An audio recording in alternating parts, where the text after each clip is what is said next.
Picture this.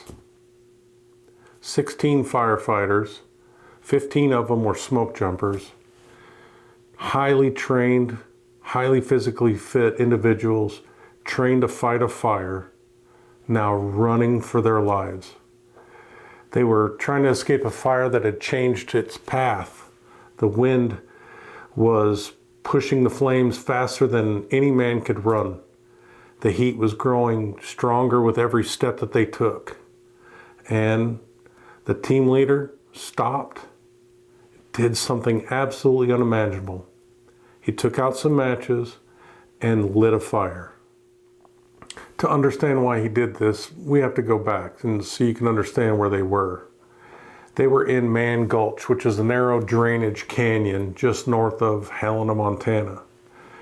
The gulch isn't simply a valley. It's got really steep walls, rocky terrain, grasses, sagebrush, and it's shaped a lot like a funnel. When the wind enters into the gulch, it has like a Venturi effect. The wind accelerates, so it's faster than it would be in the ambient air. You put fire on top of that, the wind's even faster. On August 5th, lightning had started a fire in the gulch, and the assignment looked routine. 13 smoke jumpers, they're the elite wildland firefighters, parachute into the remote fires, and they were dropped nearby. They carried all the tools they would need, the rope, the other tools, the supplies. And each man, like I said, was strong, trained, and experienced. Think of David Goggins, right? So when they saw the fire, it appeared to be manageable. It was routine. But grass and brush fires can be deceptive.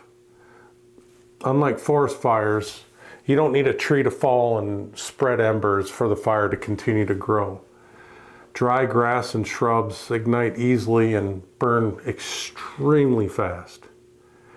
And in steep terrain, something absolutely dangerous happens. The flames heat the air above the fire, the bed of the fire. And as that heat rises, it just makes the grass and the shrubs even easier to burn. Sometimes it spontaneously combusts. So by the time the fire arrives, the fuel is already ready to burn or is burning. The fire does not simply move uphill, it accelerates. So when the wind shifted on this day, the fire accelerated.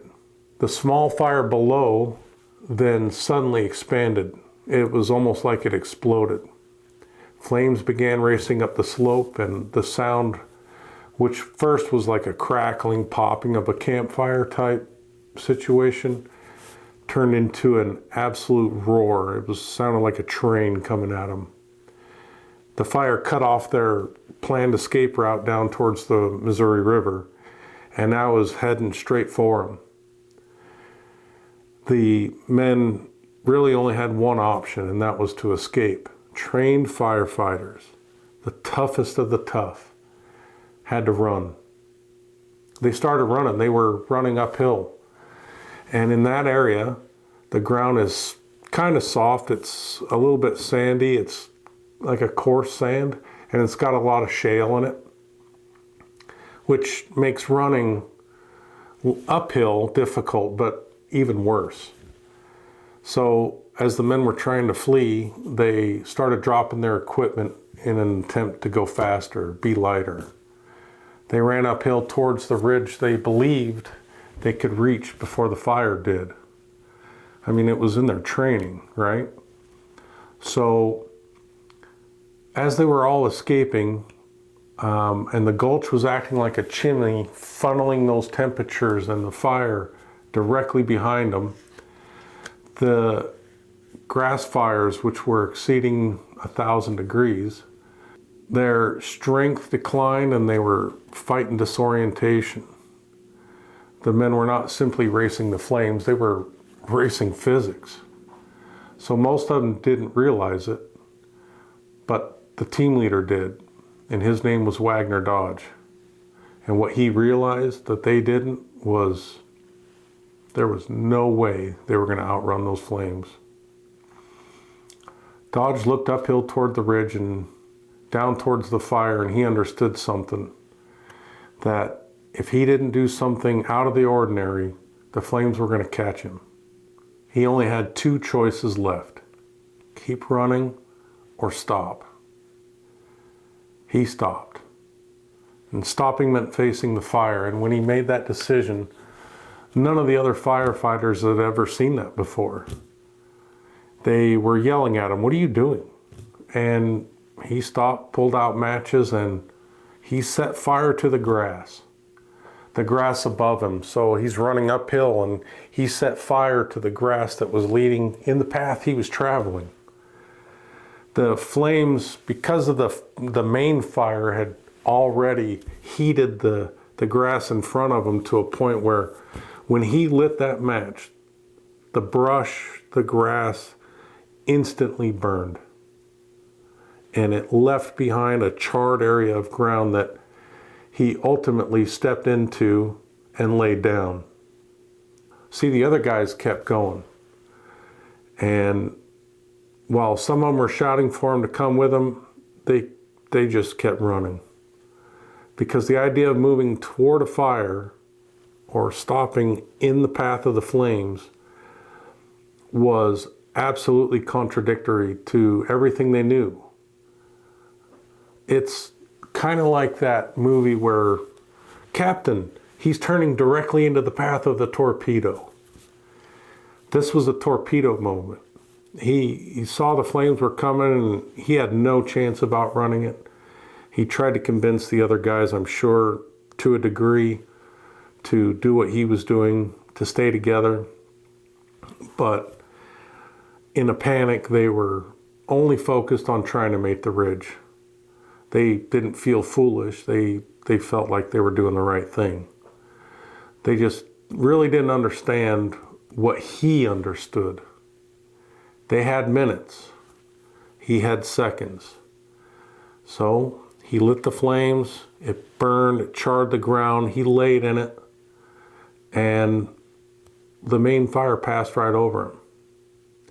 Dodge survived inside the ashes. Most of the others reaching the top was never an option. And 13 of them died. Afterward, investigators studied what happened. They determined the fire had been moving way too quickly. No man, nobody running uphill in those conditions on that ground was ever going to make it. The only survivable area had been the ground already burned. So at the time when the decision to start a new fire appeared irrational, it seemed crazy, it was the only real decision that worked. From a distance or in hindsight, decisions seem clear. We can, dissect decisions easily in hindsight. They're often obvious.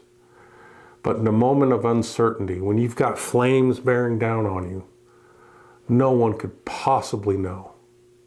In this case, every instinct and every lesson they had ever been taught said run. Even the past experiences screamed escape. But sometimes the most dangerous decision isn't the one that seems reckless. Sometimes it's the one that feels most reasonable. And the hardest choice is not deciding where to go, but realizing there's nowhere else to run.